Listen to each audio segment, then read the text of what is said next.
May tanong sa akin, attention, as per PAOK, we need to obtain the consent of your barangay captain regarding to someone we are reporting within the jurisdiction for staffa so that we can formally elevate the matter to the Hall of Justice through small claims case. The warrant section will coordinate to designated Municipal Police, Philippine National Police. Failure to notify this branch will transcribe to issuance of summon subpoena, violation of contract, abandonment of account, small claims case. Due to not coordinating, we have here your full information and identification card which will be posted online. This may serve as a lesson for not paying your debt. Alright, napakagandang mensahe po nito pero bago ho natin sasagutin, imbitahan ko muna sana kayo na pakisuportahan po sana ang aking mga social media accounts sa YouTube, Facebook, and TikTok. Dito po sa video natin, alamin po natin, no, bakit po may sinasabi daw po ang PAOK, no, na may kailangan daw i-obtain na consent. No? So dito po sa video natin, liliwanagin po natin yan. Pero bago ho yan, disclaimer po muna. Hindi po ako abogado. Ako po'y maniningil. Lahat po na sinasabi natin sa ating mga video is based on my experience at syempre po sa ating pong pagsasaliksik at pagtatanong sa mga kaibigan po nating abogado. At isa pa po, hindi ko po kinukonsente ang hindi pagbabayad ng utang dahil ang utang ay responsibilidad at obligasyon na dapat po nating bayaran. Ang hindi po ako pabor ay doon sa maling pamamaraan ng pautang at maling pamamaraan ng paniningil. Sagutin po natin yung pinadala nyo pong mensahe. So sabi nga po is attention! As per PAOK, we need to obtain the consent of your barangay captain regarding to someone we are reporting within the jurisdiction for staffa so that we can formally elevate the matter to the Hall of Justice through small claims. Dun po muna tayo. Matindi to. Diba? PAOK daw po ang nagsabi, no, na kailangan daw po, no, i-obtain yung consent ng barangay captain, no, regarding dun sa kanilang kliyente para daw po dun sa sa staffa case ng teteng. Tingnan ho natin ha. Patutunayan ko sa inyo na walang kinalaman ho ang PAOK dito. Bakit? Kasi po ang PAOK ibig sabihin Presidential Anti-Organized Crime Commission. So ito po ay tinatagpo, no, ng ating gobyerno na para po labanan, no, yung mga organized crime. No? Kasama ho dyan yung mga pogo, tsaka po, ayan, yung mga bugo katapusadong online lending apps. O bakit sasabihin nila PAOK pa mismo ang nagsabi, no, na kailangan daw po ng consent ng barangay captain.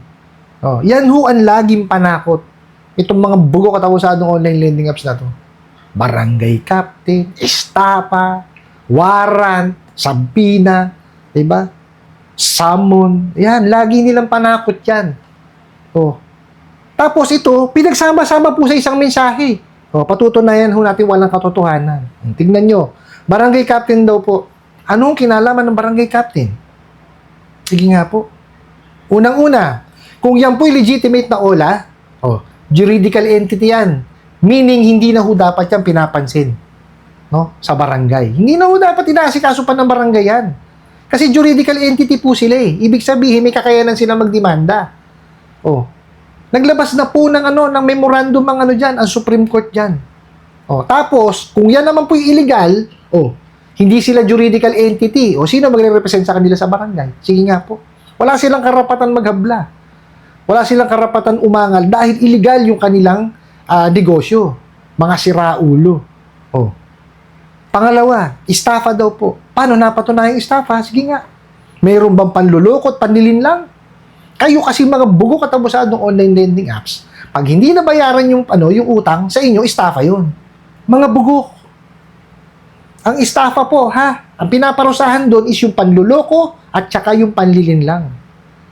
Mga siraulo kayo. O asan ang staffa doon? Sige nga. Pagkatapos ng staffa, may pa. I-formal elevate daw po sa Hall of Justice para sa small claims. Yes, pwede yan sa small claims. Wala pong problema. No questions dun eh. But, ano muna ba yung hakbang na kailangan yung gawin bago yan mapunta sa small claims case? Diba? Kailangan i-exhaust nyo muna lahat yung pamamaraan ng, ng paniningil. Yung tamang paniningil, hindi yung kagaya ng ginagawa ninyo. Ilalapastangan nyo pagkatao ng kliyente ninyo. Di bawal yun?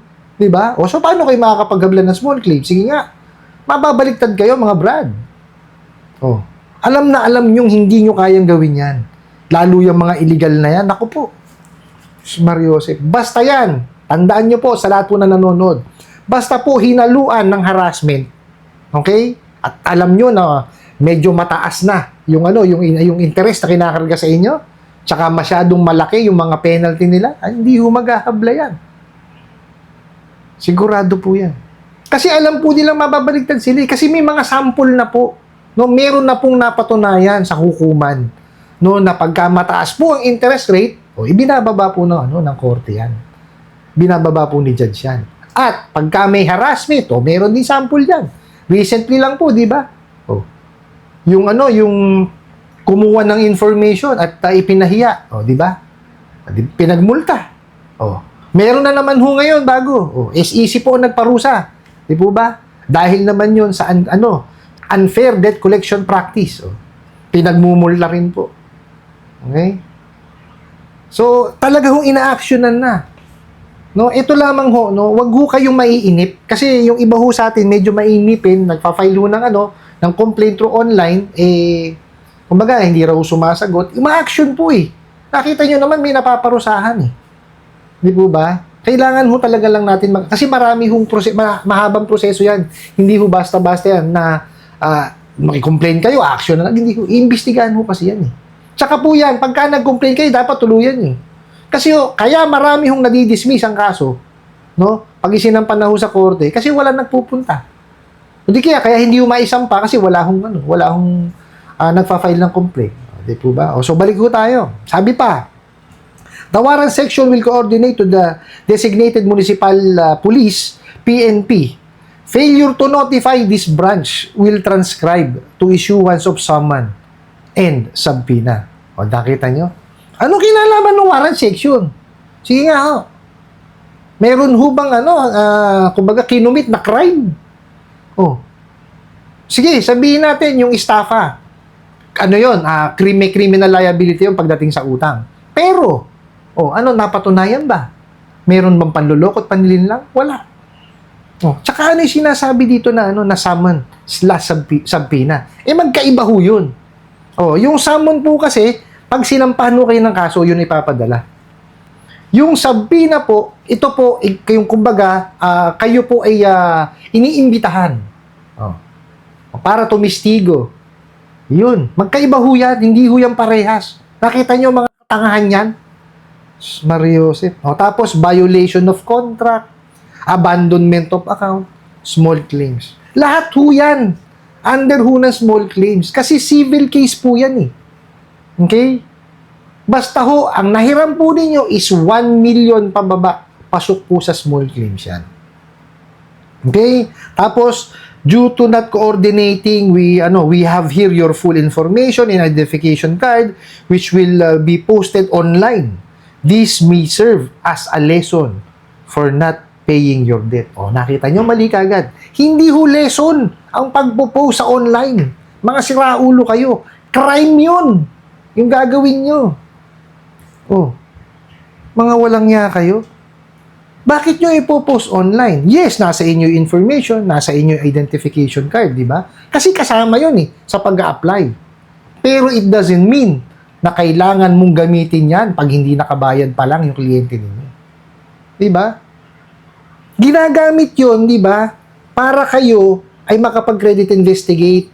Aalamin nyo kung karapat-dapat ba yung kliyente ninyo. Hindi nyo dapat ginagamit yung information niya tsaka yung kanyang identification card or yung ID na isinabit sa inyo, na para ipahiya siya sa social media. Bakit sasabihin nyo a lesson? Hindi ho dapat ginagawang lesson yan. Okay? It's a crime. Pagka po pagkaya pinost nyo online sa social media, that's cyber libel. Mga siraulo kayo. Ano pinagsasabi nyo? So, doon po siya nagpadala ng katanungan na to. Huwag niyo paniwalaan. Puro pananakot po yan.